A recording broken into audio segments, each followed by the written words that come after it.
আসসালামু আলাইকুম ভিউয়ার্স, চলে এলাম আবারও। আজকে আমি আপনাদের করে দেখাতে চলেছি খুবই জনপ্রিয় একটা রেসিপি, কিন্তু একটু ভিন্ন স্টাইলে, যেটা করা খুবই সহজ কিন্তু খেতে খুবই মজাদার। তো আশা করব কোথাও স্কিপ না করে ভিডিওর শেষ পর্যন্ত আপনারা আমার সাথেই থাকবেন।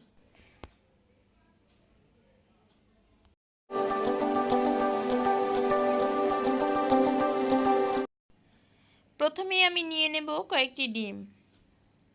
এখানে আমি 3টি ডিম নিয়েছি, বাকি 2টি পরে নেব। কিছুটা টেস্টিং সল্ট দিয়ে দিয়েছি। ডিমটা এখন ভালো করে ফেটিয়ে নেব।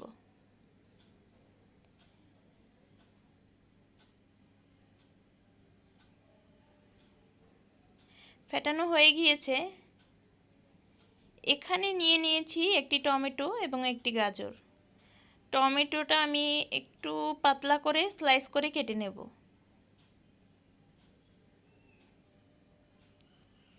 গাজরটাও আমি স্লাইস করে কেটে নিচ্ছি, কিন্তু এটা আরও কুচিয়ে নেব।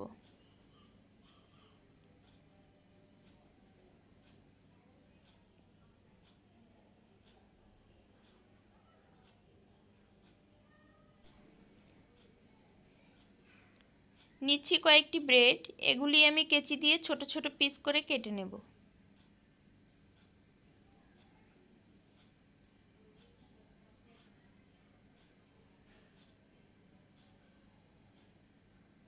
প্রত্যেকটা পিস ব্রেড এভাবেই কিন্তু কেটে নেব।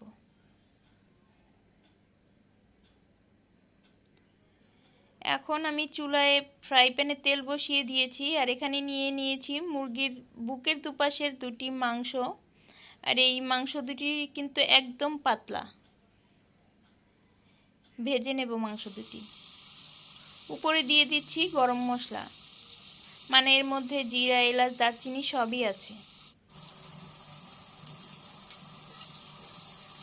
এক সাইড মোটামুটি ভাজা হয়েছে, এখন উল্টে নিচ্ছি। চিকেন দুটি কিন্তু একদম পাতলা করে কেটে নিয়েছিলাম, তো এ পাশেও দিয়ে দিয়েছি কিছুটা মশলা। অন্য সাইড হয়ে গিয়েছে, তাই আবার উল্টে দিচ্ছি।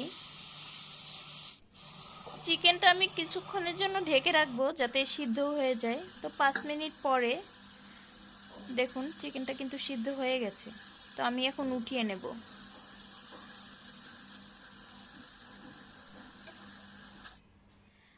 এখন এই চিকেনগুলিকে একদম ছোট ছোট পিস করে কেটে নিচ্ছি। তো আপনারা চাইলে কেটেও নিতে পারেন বা এভাবে ছাড়িয়েও নিতে পারেন। এটা এখনও বেশ গরম, তাই আমার ধরতে একটু সমস্যা হচ্ছে। তো যাই হোক, আপনাদের যেভাবে সুবিধা হয় আপনারা সেভাবেই করে নেবেন। ফ্রাই প্যানে গরম তেলের মধ্যে সেই কুচিয়ে নেওয়া রুটিগুলি কিন্তু আমি এখন ছেড়ে দিচ্ছি। সবগুলি রুটি এর মধ্যে দিয়ে দেব।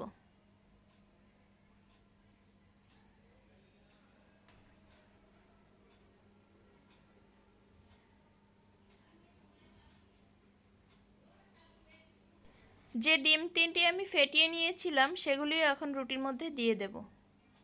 আর এই সময় কিন্তু চুলার আঁচটা থাকবে একদম লো।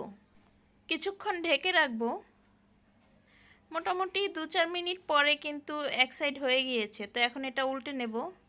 আর এর জন্য আপনারাও আমার মতো এই টিক্স ব্যবহার করতে পারেন। একটা প্লেট ব্যবহার করে আপনারা চাইলে এটা উল্টে নিতে পারেন। তো এখন অন্য সাইডে আমি আরও 2টি ডিম ফেটিয়ে দিয়ে দিচ্ছি। এর উপরেই এখন দিয়ে দেব গাজর, যে গাজরগুলি আমি কুচিয়ে নিয়েছিলাম। সেই ভাজা চিকেন,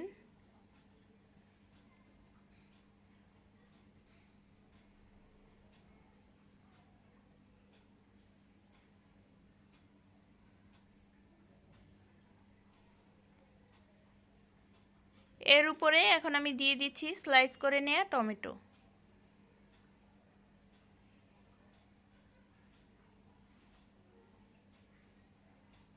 এই সময় আগুনটা কিন্তু একদম লো আঁচে থাকবে। উপরে দিয়ে দিচ্ছি চিজ। আমি যেহেতু চিজটা খুব বেশি পছন্দ করি না, তাই কমই দিয়েছি। আপনারা বেশি করে দিয়ে নেবেন যেরকম পছন্দ করেন। তো আমি কিন্তু সাইডে কিছুটা পরিমাণে ঘি দিয়ে দিয়েছি। আপনারা ঘি না দিতে চাইলে একটু তেল দিয়ে দিতে পারেন। আবারও কিছুক্ষণের জন্য ঢেকে দেব।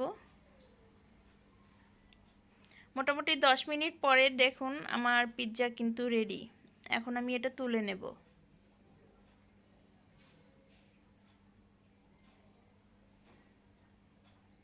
আগুনের ধোয়ার কারণে ঝাপসা দেখাচ্ছে, তো একটি সিরামিকের প্লেটে আমি এটা তুলে নিয়েছি। খুব ভালোভাবে কাটতে পারিনি, তারপর দেখুন আপনারা পিৎজাটা দেখতে কতটা সুন্দর হয়েছে। শুধু সুন্দর না, খেতেও কিন্তু অনেক মজার হয়েছে। তো রেসিপি আপনাদের কেমন লেগেছে অবশ্যই আমাকে কমেন্ট করে জানাবেন। ভালো লাগলে লাইক করবেন এবং প্লিজ প্লিজ প্লিজ সাবস্ক্রাইব করবেন। আজ এই পর্যন্তই।